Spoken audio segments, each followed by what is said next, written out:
WPTV. Welcome back to the virtual desk. Another week in the NFL, so you know why we're here. We're here to talk about some NFL football, and we have the same crew back. We have Steven, Joe, and Ryan. Last night, one of the more fun matchups that we'll see in the NFL. One, I'll say, very very good quarterback versus an upcoming good quarterback. These guys are divisional rivals. It was a good Thursday night game last night, Joe. What are your thoughts on it? With the Cardinals and the Seahawks, it was a fun game. One of the rare Thursday night gems that you're going to get. This matchup was huge for both teams. Here's the deal.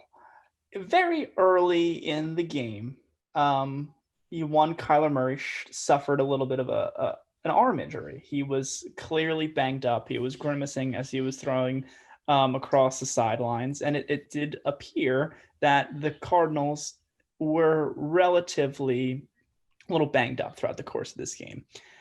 So it took that, and it took nearly a perfect offensive showing and defensive showing, really, from Seattle to stop the Cardinals. They did not turn the ball over, which is a big step for them. Yes. I mean, the addition of Dunlap has been tremendous. He won the game last night. Yeah, monster. But, I mean, there's still a lot to be encouraged by this Cardinals team.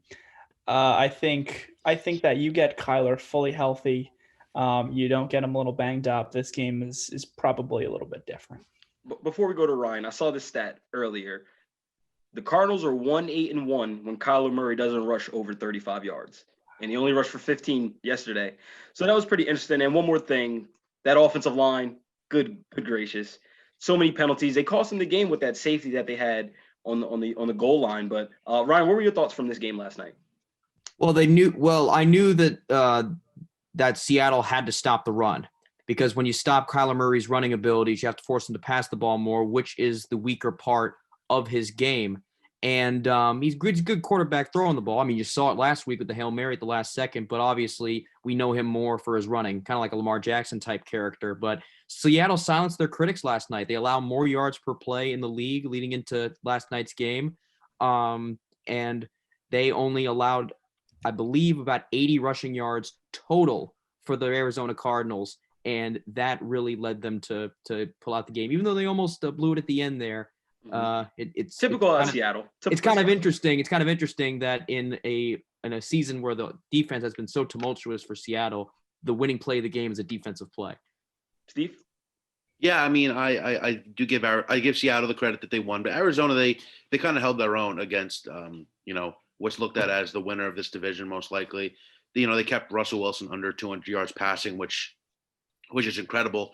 They held this offense to 28 points, and the Seattle offense usually puts up like 40 a week. One thing I do like about Seattle is they incorporated the running game more here. Carlos Hyde had over 15 carries, and Alex Collins as well. So you like to see that. You like to see them expanding their game. That's not all Russell Wilson. But again, this is a fun matchup for the future that we're going to see a lot. Yes, and everybody was saying this year, let Russ cook, and in that happening, Russ has cooked, and he has been one of the top people in the MVP award. So Ryan, we'll go with you. Who do you think's gonna pull it out? Because it's an interesting race this year. There's about 5 different people I think I could say who can have a legitimate case to win it.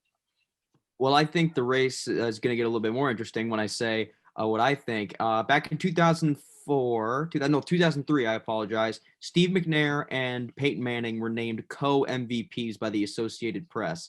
If Patrick Mahomes and Aaron Rodgers both continue on the tracks that they're on right now, I think that we could be getting a similar scenario. They have almost identical passing yards, identical touchdowns, touchdown to interception ratios as well. And even though Aaron Rodgers did have a bad game against the Bucs, he has more than made up for it in these last 2 games. And I think that that's where we're heading. We could be heading towards the co-MVP. I'm still mad that Pat Mahomes had to get injured last year, and we got robbed of the Rodgers-Mahomes matchup that we're probably not going to get for a few more years now. Hey, you never know. It can happen. It can happen in the Super Bowl. You never know. Joe, who do you think's taking the hardware? I'm gonna take Ryan's answer, and I'm gonna slash it in half, because you cannot have a game like that against the Buccaneers where you legitimately quit on your team like Aaron Rodgers did and expect to win the most valuable player. See, that's the slander I know Joe Powell for. He's in his element. I knew he was going with that half. I knew he was going with that half. He's in his element now. Patrick Mahomes, ladies and gentlemen, we've reached territory where it seems like whatever he does, it's kind of just like, it's Mahomes. He's thrown one interception this year.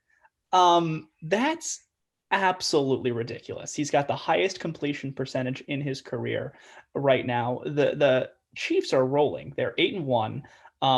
They're still probably the best team in football. Their only loss, they still put up a lot of points against Las Vegas. I mean, 2,608 a yard, like unbelievable. I would have said Kyler if they won last night, but right now it's Mahomes. Yeah, that guy's amazing, and they're 8-1, and he may get his revenge this Sunday night. That's gonna be a fun game versus Las Vegas. But Steve, who do you got? It's so many people. It's so fun to see this MVP race this year. I'm going off the radar again here. If you take Alvin Kamara off of the Saints, they are a three-win team. I mean, the way that this guy has carried him, he is truly the most valuable player on the Saints team and probably the entire NFC. The rushing yards, he's got over 500, a little bit on the lower side, but the fact that what he can do in the passing game is honestly just unmatched, and especially with Christian McCaffrey hurt, he's certainly the best running back in the game as of right now. And the way he's just carried the Saints team, and look for his MVP campaign to skyrocket these next couple of weeks with Drew Brees out, and it's going to be the Kamara show. Yeah, and speaking of Drew Brees being out, Taysom Hill is getting the start this Sunday. It's gonna be very interesting. It's gonna be very interesting. Messed up my fantasy. I picked up Jameis Winston and he gets benched. Yes, but now I got Rivers starting. That should be great. But speaking of Taysom Hill, this is his first start, and we're going to some people who had their first starts this season as the rookies. There's been 3 NFL rookies who have been quarterbacks who have had pretty good seasons so far. You have one who's leading a team that's been in the dumps for the past who knows how long. Then we have these other guys who they're not looking as good because they're not on good teams. But Joe, we'll start with you. Out of the 3 rookies, which quarterback are you taking? I got to go with Jake Luton. No. All right, you're not funny. Come on now. The answer is Tua Tagovailoa. Because here's the difference between Tua and Herbert Burrow. Tua's winning. This is how a few years ago Lamar Jackson took over the Ravens and they just won. And that goes a long way. And it's been far from a liability. They won a great shootout against Arizona. I mean, he's completing almost 64% of his passes, 4 games, 519 yards, and he's gotten better and better and better. And I think true talent-wise, he's probably displayed the most talent out of these 3. Ryan? I'm going to go with Herbert, bro. Hate his haircut, love his game. And it's not his fault that his team is losing. There's a reason why and I think the most glaring example of his team blowing his chances to be in that conversation of being a winning quarterback is performances like the ones in the 4th quarter against the Broncos. And it is just, it's unfortunate to see a young guy like that have his chance blown like that by stuff that's out of his control. But I agree that he is the better. I think that he's the better quarterback than Tua Tagovailoa. He has the best passer rating through the first 3 games in his career, more than any quarterback ever. I know that doesn't say much, but it says that he's better than all these other rookie quarterbacks in the league.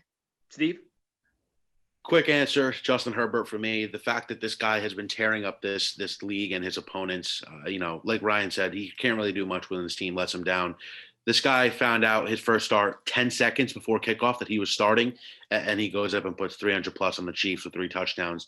So I think how polished this kid looks so far and how professional he is, and he feeds all his receivers, it's got to be Herbert. Big Monday night matchup. This week we have the Bucs and the Rams. Tom Brady is playing the team that he won his last Super Bowl against. Quickly, let's go down the line. Steve, who you got in this game? Tampa Bay, they kind of fold on Monday nights.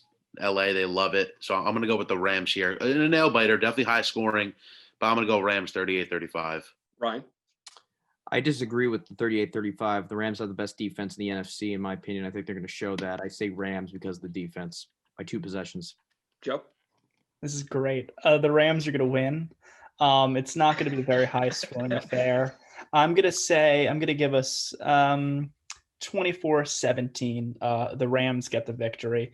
And I think they're going to come out of the gate hot. I think they're going to take an early lead, score a quick touchdown on the Bucks, and then that's going to be it. Well, that's going to be a fun game to watch. I'm going to have my eyes glued to it on Monday night. But that's all we had for the first episode here of WP Sports Desk. Join us next time.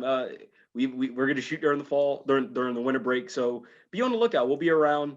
But don't forget to follow us at Sports Desk WP on Twitter and Instagram. I'd like to thank all the cast and crew for coming out. And I'd like to give a special shout out to our studio manager, Clarke. But for everyone at the desk, I'm Samory Rose. We'll see you guys next week.